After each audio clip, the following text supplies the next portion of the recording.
Hello বন্ধুরা, তোমাদের সমৃদ্ধাদি সংসার থেকে সবাইকে স্বাগত। আর আমি চলে যাচ্ছি মায়াপুর। কৃষ্ণনগর লোকাল ধরে কৃষ্ণনগরে এলাম। আসার পরে টোটো করে এসে সরবগঞ্জে এলাম, আর হুলোর ঘাট জলঙ্গ নদী পার হয়ে এবার যাচ্ছি মায়াপুরে। ভীষণ আনন্দ, সকলের সাথেই ঘুরে ফিরে যাচ্ছে। ওই দেখো বটবটি করে একটা টিম আসছে আর একটা টিম যাচ্ছে। যাই হোক, এই যে মহাপ্রভু মায়াপুরে ঢুকে পড়েছি। আর ঢুকতেই কতগুলো মন্দির দেখো, সব দেখছি, খুব ভালো লাগছে। আবার দেখো তিলক পরিয়ে দিল, পয়সা দিলাম, দেওয়ার পরে এবার ঘুরে ঘুরে সব ঠাকুর দেখছি বিকেলবেলা। সম্পূর্ণ মন্দিরগুলো ঘুরে ঘুরে দেখছি। সব মন্দির তো ইউটিউবে দেখানো সম্ভব নয় বন্ধুরা, তাই যতগুলো সম্ভব ততগুলোকেই দেখাচ্ছি। এই যে দেখে ঠেকে নিয়ে সামনের দিকে এগোচ্ছি। আর দেখো এত সুন্দর না, আমি এসেছিলাম এর আগে রাত্রির বেলায়, অতটা ভালো করে দেখতে পাইনি, যেহেতু দিনের বেলায় এখন সন্ধে হয়নি, বিকেলবেলায় সবাই মিলে ঘুরে ঘুরে বেড়াচ্ছি, ভীষণ ভালো লাগছে। আর এত ভালো লাগে শ্রীকৃষ্ণ চৈতন্যর। যাই হোক, সব কিছুই তো মহাপ্রভুর জায়গা। সন্ধে হয়ে আসছে, আস্তে আস্তে গন্তব্যস্থলে ঢুকছি, যেখানে আরতিটা হবে সেখানে আস্তে আস্তে যাচ্ছি। আর খুব মজা হচ্ছে। প্রায় সন্ধে হয়ে আসছে, দেখো কালো কালো লাগছে, সন্ধে হয়ে আসছে। সবার সাথে দেখো চলেও এসছি যেখানে আরতি হবে। এসে ঘাগরাটা পরে নিলাম, হ্যাঁ, আর ওড়নাটাকে একদম সুন্দর করে তৈরি হয়ে গেলাম যে এখন নাচ গান হবে। আর ওদের সাথে অ্যাংলো ইন্ডিয়াদের সাথে তো নাচ করছিলাম। এই দেখো আমার নাচ, দেখো দেখেছো, নাচতে শুরু করে দিয়েছি। আমি ওদের সাথেও নেচেছি, কিন্তু ওরা আমার ভালো করে ফটো তুলতে পারেনি, যেহেতু সবাই বয়স্ক, তো ভালো করে ফটো তোলার মতন সবার তো আর সেই জিনিসটা নেই।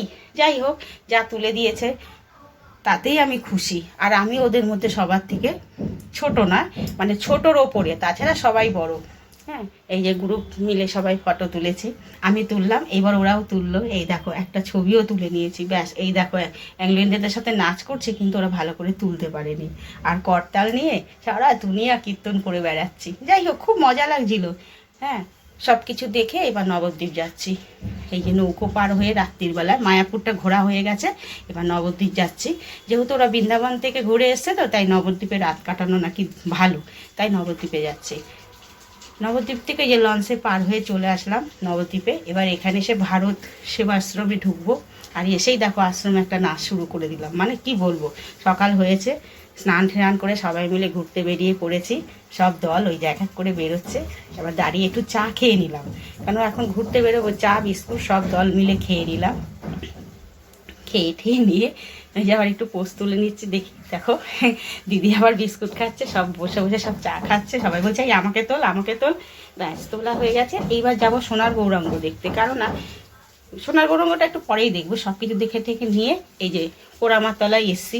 আমি আবার একটা জবার মালা কিনে মাকে পরিয়ে দিলাম, আর মার কাছে একটু প্রার্থনা করে গেলাম, যেটু আমার সফল হয় আমি আবার আসবো। ওই যে মাকে প্রণাম করে মালা পরিয়ে আমরা এবার সব আবার বেরিয়ে পড়বো অন্য এক জায়গায়। তবে এখানে একটা জিনিস দেখলাম, ভীষণ ভালো লাগলো। হ্যাঁ, কি বলবো, এই যে শেখর কোথায়, এই পোড়ামাতলের বট গাছটার শেকড় কোথায় বন্ধুরা খুঁজে পাচ্ছি না। চারিদিকে শুধু ছাতার মতন গাছটা, কোথায় যে শেকড়, অরিজিনাল আসল শেকড় কোথায় সেটাই আমি দেখতে পাচ্ছি না। এত ভালো লেগেছে না জায়গাটা। যদিও আমি নবদ্বীপেই ফার্স্ট এলাম, আর এইখানকার শিবটা আমার সমান।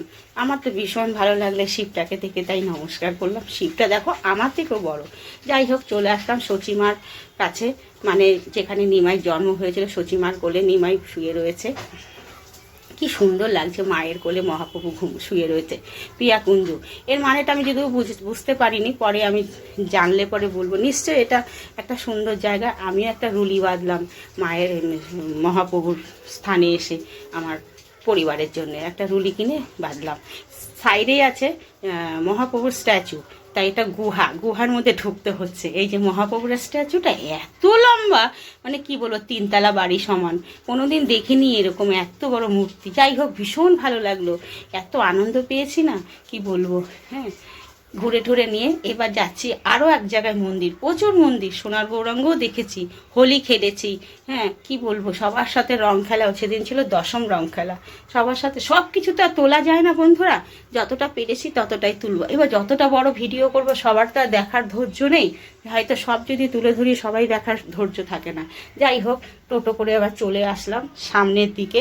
আরও কিছু মন্দির আছে সেখানে। এখানে এসে দেখলাম রাধা কৃষ্ণ আর মহাপ্রভু, ওখানে আবার একটু নাট মন্দির ছিল, আমি একটু নেচেও নিলাম। আর বলো না, তারপরে চলে আসলাম আমাদের আশ্রমে, এসে খাওয়া শুরু করে দিলাম, কেননা ওখানে 12-12:30টার মধ্যে খেতে হবে, তা না হলে মঠের লোকরা ভীষণ বকবক করছিল। খাওয়া দাওয়া সেরে বন্ধুরা ঘর ছেড়ে দিলাম, দিয়ে চলে আসলাম বিষ্ণুপ্রিয়া স্টেশনে। স্টেশন থেকে গাড়ি ধরে এবার আমরা গন্তব্যস্থলে আসছি। বন্ধুরা ভালো লাগলে লাইক করো, কমেন্ট করো, শেয়ার করো। অনেক বড় ভিডিও তো, তাড়াতাড়ি করে যা পেরেছি তাই তুলেছি। যাই হোক, একটু মানিয়ে নিও, আর ভালো লাগলে লাইক শেয়ার কমেন্ট করো। ঠিক আছে বন্ধুরা, তোমরা সবাই সুস্থ থেকো, ভালো থেকো। আর আমি তো ভালোই আছি, বুঝতেই পারছো, প্রত্যেকটা ভিডিওতে নেচে বেড়াচ্ছি, আনন্দ করছি। যখন বাইরে বেরিয়ে যায় তখন আর বাড়ির কথা মনে থাকে না, তাই জন্য একটু আনন্দ করি। বাড়িতে আসলে তো সেই কাজ আর কাজ। ভালো লাগলে